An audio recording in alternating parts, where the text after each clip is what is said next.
Salut tout le monde, Mike ici avec un autre épisode de la Révolution Bitcoin. J'ai encore une fois Jimmy avec moi. Ça va bien, Jimmy? Très bien, Mike. Toi? Yes, très bien. On a beaucoup de contenu aujourd'hui pour les Ouais. gens qui écoutent. Comme d'habitude, ben, je vais partager mon écran tout d'abord, puis on va commencer avec qu'est-ce qui se passe avec le Bitcoin aujourd'hui. Grosse nouvelle, c'est que le Bitcoin, le prix a tombé quand même de beaucoup. On parle de 13,7%, comme vous pouvez voir, beaucoup de rouge. Ouais. Dans le Euh, dernier mois, ça, Mike? Ça, c'est dans le dernier mois. Et puis ça, pour les gens qui sont pas familiers, le Bitcoin est un actif très, très volatile. Je veux juste faire un petit rappel. Volatile n'égale pas risque. Ça veut juste dire qu'il y a Non. des fluctuations dans le prix.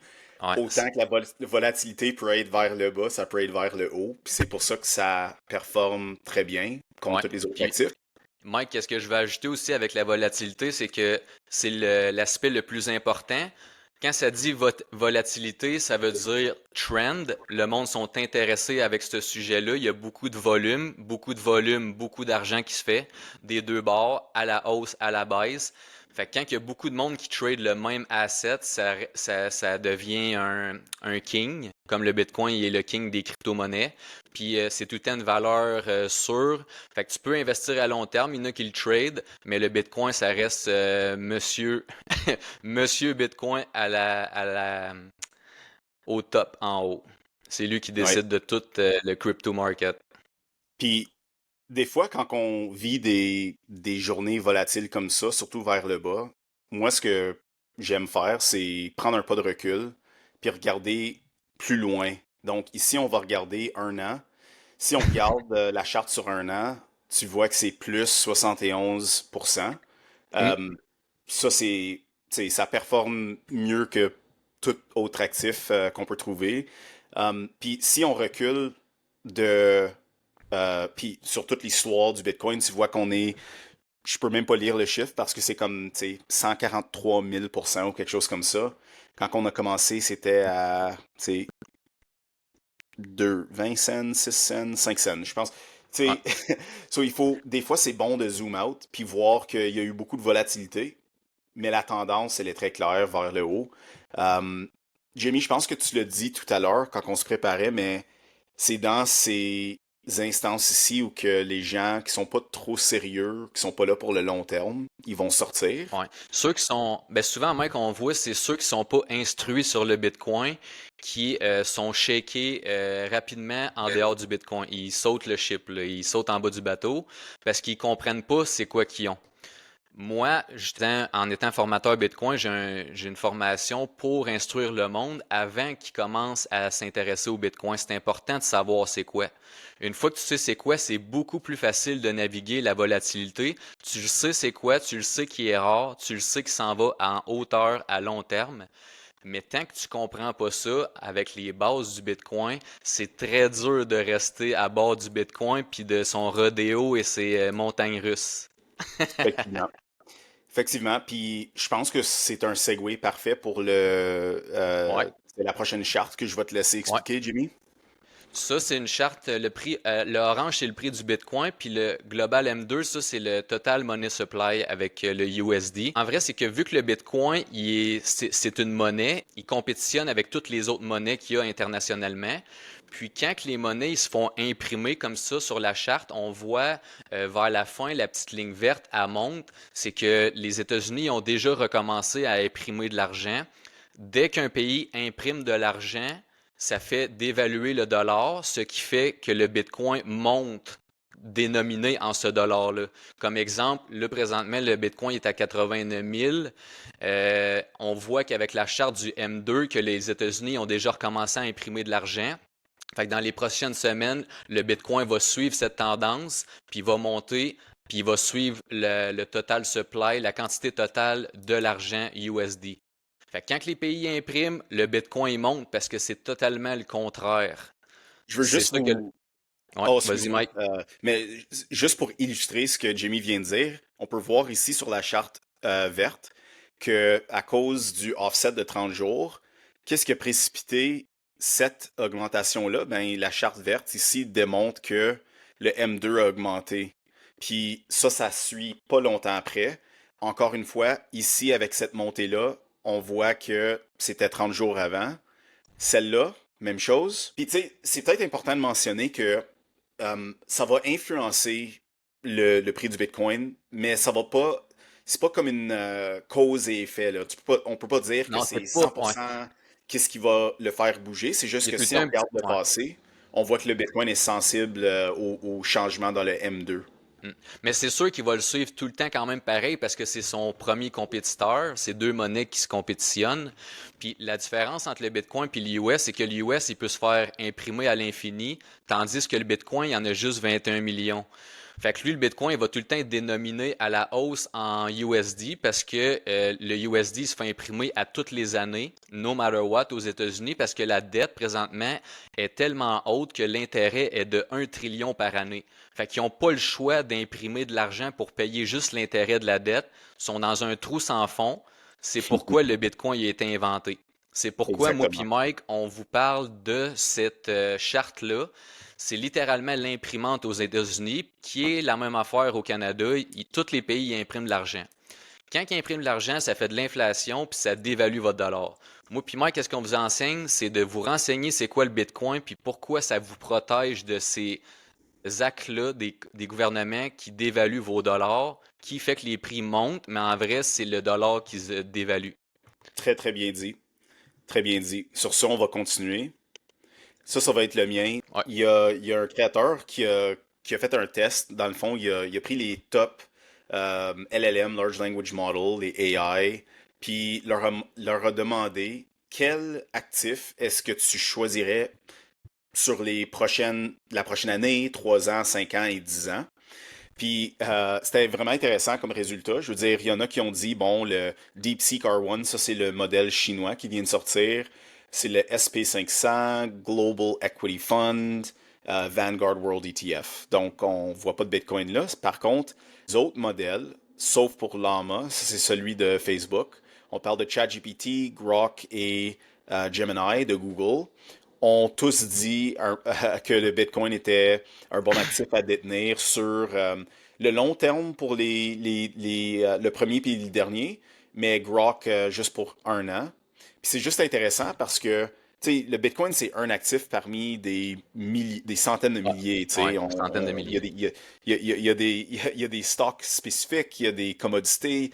Puis on voit que le Bitcoin ressort quand même de façon dominante sur cette Ouais. liste-là. Puis ce qui est le fun, c'est que les AI ont tellement d'informations emmagasinées dans leur modèle que moi, personnellement, le AI avec lequel j'ai interagi, en fait, Grok et ChatGPT, ils connaissent beaucoup plus que moi.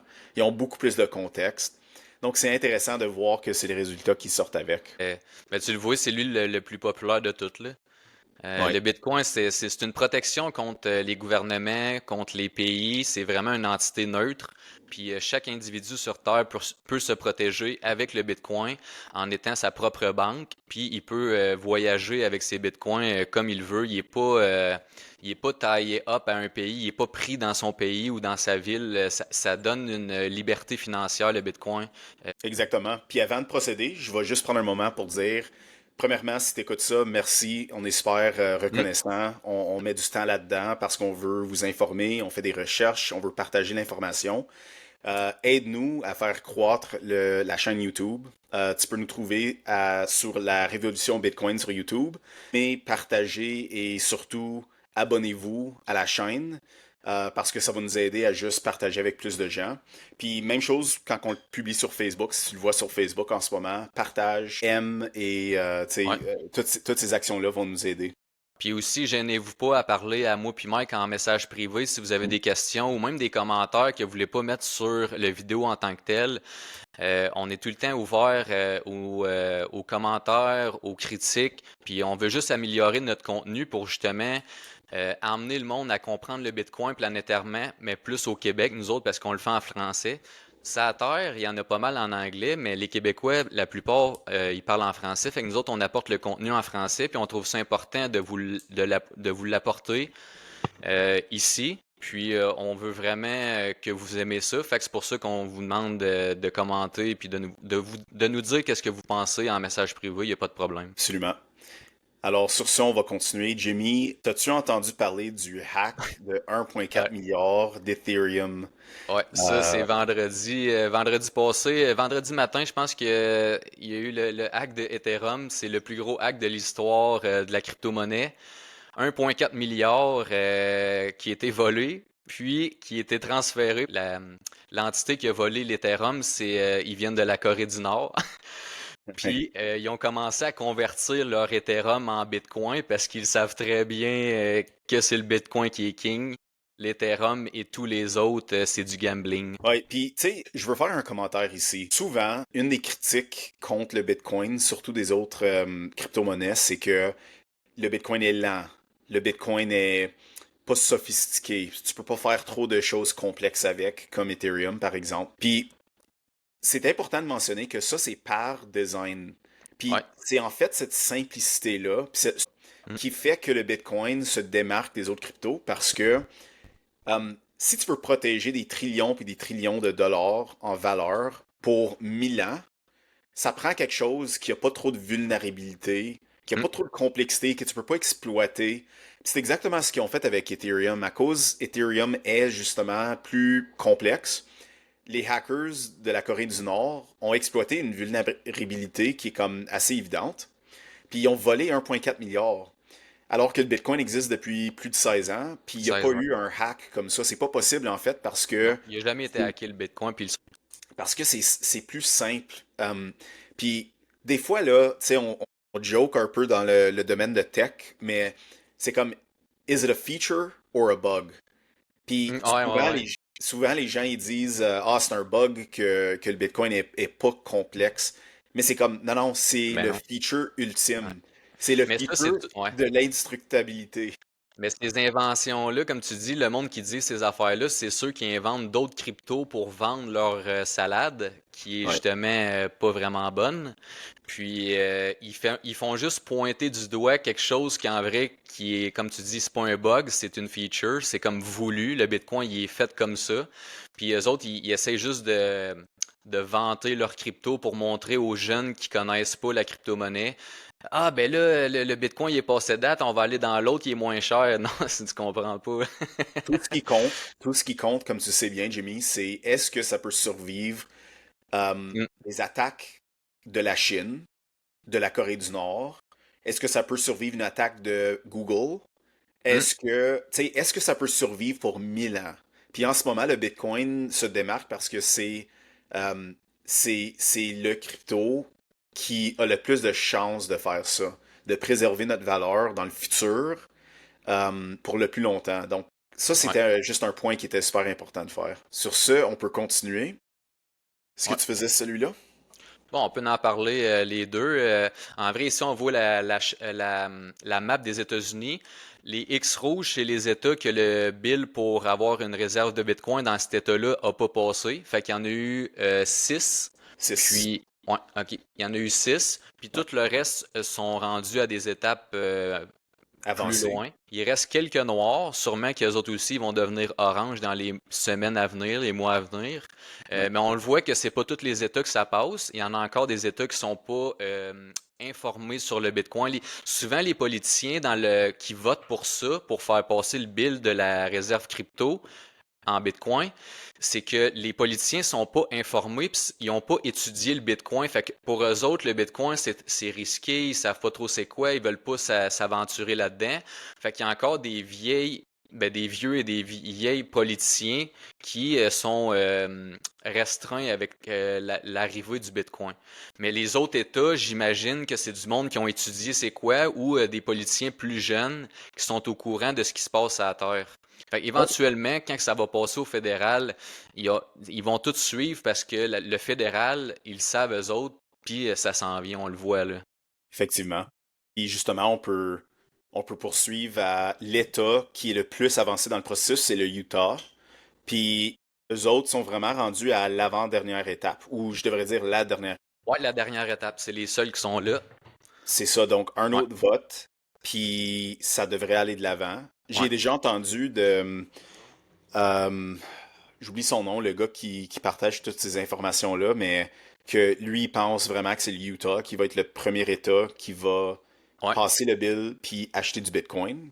Puis comme tu dis, Jimmy, une fois qu'un État le fait, Mm. c'est la théorie des jeux, le game theory qui Ouais. commence. Tu peux pas vraiment ne pas acheter du Bitcoin après ça parce Non. que ceux qui achètent à 89 000, ils vont bénéficier de la montée à 1 million éventuellement, tu sais, dans les 5 prochaines années, on va dire. Ouais. Ouais, Puis si totalement. les autres sont forcés à acheter à 1 million, on s'entend qu'ils vont payer comme 10 fois plus cher Ouais. environ. Ils vont en avoir moins.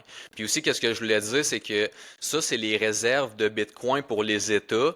Mais il y a déjà des États qui ont des fonds de pension, puis ils ont déjà investi 10% en Bitcoin pour le fonds de pension des travailleurs de l'État.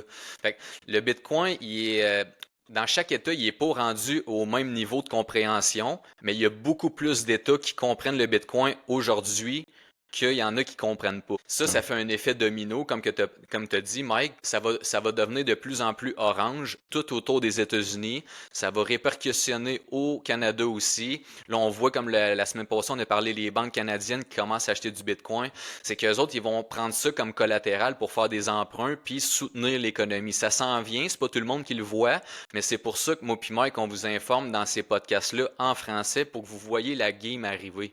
C'est, tu sais, il y a du monde qui va acheter du Bitcoin quand il va être rendu dans les millions de dollars. C'est bien correct, mais c'est le fun quand tu sais qu'est-ce qui s'en vient, puis tu peux justement embarquer ou te renseigner juste avant que ça arrive pour savoir c'est quoi cette technologie-là. Effectivement. On est à l'avant-dernier. Moi, je vais prendre celui-là. C'est vraiment Ouais, intéressant. très important, ouais. Donc, juste pour que vous compreniez, je donne un peu de contexte. Qu'est-ce qui détermine le prix du Bitcoin? C'est aux marges, il y a des acheteurs puis des vendeurs. Puis le prix du Bitcoin à 89 000, c'est le dernier prix que quelqu'un l'a acheté sur les échanges, sur, tu sais, si la bourse est ouverte, sur la bourse. Puis c'est vraiment le dernier prix. Ça veut pas dire que c'est nécessairement le prix où tous les bitcoins vont vendre. Si tout le monde les met à vendre, évidemment, ça, le prix va descendre. Je donne ce contexte-là parce que je veux faire la distinction entre le market cap, donc la capitalisation totale, qui est le dernier prix qu'un bitcoin a bougé, fois le nombre de bitcoins. En ce moment, c'est comme 19 millions. Ça va te donner un chiffre. Mais le problème avec ce chiffre-là, c'est que c'est pas trop. C'est un peu synthétique, on peut dire. Ce qu'on veut vraiment savoir, un meilleur indicateur de la santé du réseau puis la valeur réelle, c'est le market cap réalisé. Puis là, on mesure le prix auquel la moyenne de tous les derniers coins ont bougé. Tu prends comme tous les bitcoins, c'est quoi le dernier prix auquel ils ont bougé, puis tu fais la moyenne. Puis, si tu regardes ici, on a une ligne qui démontre le prix. Comme on peut voir, le prix dans les 3 derniers mois, quand même plat. Mais le market cap réalisé nous donne une autre histoire. Elle est en fait de 160 milliards plus élevée qu'au début de cette période-là. Ça veut dire que la moyenne des bitcoins ont été transigés à un niveau plus élevé. Pourquoi c'est utile de savoir, c'est que ça veut dire que le prix qu'on est en ce moment, même si on est plus bas à 89 000, en fait, c'est plus stable. Et c'est plus Ouais. stable que quand c'était à 108 000, Ouais, la, définitivement. la base est plus solide parce que là, on a flushé les vendeurs qui étaient des touristes. Là, le Bitcoin descend, mais il fait un plancher. Puis quand que le plancher est rendu assez solide, ben, le prix n'a pas le choix de monter parce qu'il y a de moins en moins de Bitcoin de disponibles. Oubliez pas, c'est tout le temps la rareté qui va gagner avec le Bitcoin. C'est pour ça qu'il gagne en valeur. Il y en a juste un certain montant comparativement à tout ce qui existe sur Terre. La rareté, Bingo. on le sait, tout le monde la recherche est souvent pas trouvable parce qu'on peut tout le temps construire des nouvelles choses, mais des Hmm. bitcoins, il y a personne qui peut en construire des nouveaux. Fait que ça fait qu'avec les années, le bitcoin, en tant que investissement à long terme, il va tout le temps être gagnant. C'est le réseau le plus solide, puis c'est le plus rare. Fait qu'il est comme tout seul dans sa gamme, puis il va tout le temps gagner. Exact. Puis un dernier commentaire très intéressant. La différence entre 700 milliards et 860 milliards en 3 mois, ça veut dire que à chaque jour, il y a une moyenne de 1,78 milliards qui est rentré dans le Bitcoin Ouais, à tous les jours. ouais, Donc, quand moi je regarde ça, moi je vois que le réseau devient plus fort, la base est plus solide. Puis si on revient au tout début, là, quand on regardait le prix, puis Jimmy, on a déjà dit que ben, avec le M2 qui est en train de monter, c'est-à-dire le nombre d'argent fiat dans le système qui Ouais. sont en train de faire de l'expansion, et le fait que le Bitcoin est plus solide à cause de sa capitalisation réalisée, c'est une bonne situation, je dirais. Hmm. Basé sur mon Ouais. expérience dans le Bitcoin, c'est Ouais. une Puis bonne c'est tout à fait situation. normal. Il faut que le Bitcoin fasse ça pour être capable de monter plus haut. Quand il n'y a plus de vendeurs, il niaise tout le temps pareil. Là, il devient plate. Le monde, il dit, ah, il est plate le Bitcoin. On dirait qu'il fait juste descendre puis tout. Mais c'est normal. Il est en train de flusher tous les derniers petits vendeurs, les petits traders. Puis une fois que les autres sont partis du bateau, le Bitcoin peut résumer son trend à la hausse parce que là, il n'y a plus de vendeurs. Là, on va arriver à un niveau à un moment donné, 130 000. Bon, à 130 000, il va niaiser là. Il va flusher tous les vendeurs. Puis quand il n'y aura plus de vendeurs, ben, il va repartir encore à la hausse. C'est juste des marches. C'est des marches qui montent, puis si tu vois le trend, tu comprends le Bitcoin, ben, tu n'as jamais peur en étant dans le Bitcoin parce que tu sais exactement ce que tu as. Mais ceux qui sont mal informés ou qui comprennent pas le Bitcoin, ils se demandent tout le temps, hey, c'est quoi qui arrive au Bitcoin? Pourquoi il fait ci? Puis pourquoi il fait ça? Ils ont des stress mentaux que moi puis Mike, on n'a pas parce qu'on sait ce qu'on a. C'est Le, c'est- bit- c'est ça qu'on veut enseigner au monde. le Bitcoin, ça l'apprend le stoïcisme. Ouais, Tu ouais, ouais. sais, ça, c'est une philosophie de comme contrôle émotionnel, penser Ouais, à long terme, ne pas réagir. Puis c'est ce qui est le ça. fun, c'est que c'est actually quelque chose qui va te payer des dividendes si tu es Ouais, plus stoïque et plus tu as une pensée plus à long terme. Donc, ouais. je sais pas pour toi, ça, on va le laisser pour un autre épisode, mais pour moi, personnellement, puis je pense pour toi aussi, le Bitcoin a un effet psychologique tellement positif sur nos vies Mm. parce que Il nous rend plus forts. Il nous rend plus forts parce que les montagnes russes qu'il nous fait vivre, là, moi, je les ris à tous les jours, là. Je trouve ça ouais, drôle qu'ils se fassent ça parce qu'en vrai, c'est le marché le plus liquide de la planète. C'est ça que tu veux quand tu ton investissement, tu veux qu'il y ait une grosse attention mondiale dessus parce que c'est lui qui bouge le plus ou qui a le plus d'argent à faire. Fait que quand il y a bien plein de monde qui veulent une technologie, ça apporte l'argent, ça apporte l'intérêt, l'attention. Fait que quand l'attention est là, c'est là que tu profites parce que le monde, ils veulent cet asset-là, la beauté encore là, on le répète, il y en a juste un certain montant. Fait que le jeu, il est pas fini puis il va continuer à l'infini. Le exact. Bitcoin est malade. Le Bitcoin est malade. Parfaite place où arrêter pour Ouais, aujourd'hui. ouais. Merci Jimmy, merci tout le Ouais, monde. On vous fait une autre vidéo comme ça la semaine prochaine, puis on va avoir plein de nouvelles, c'est sûr. ouais. Oubliez pas si vous avez des questions, moi puis Mike, on est. Yes. Alright, ciao. Salut Jimmy. Salut.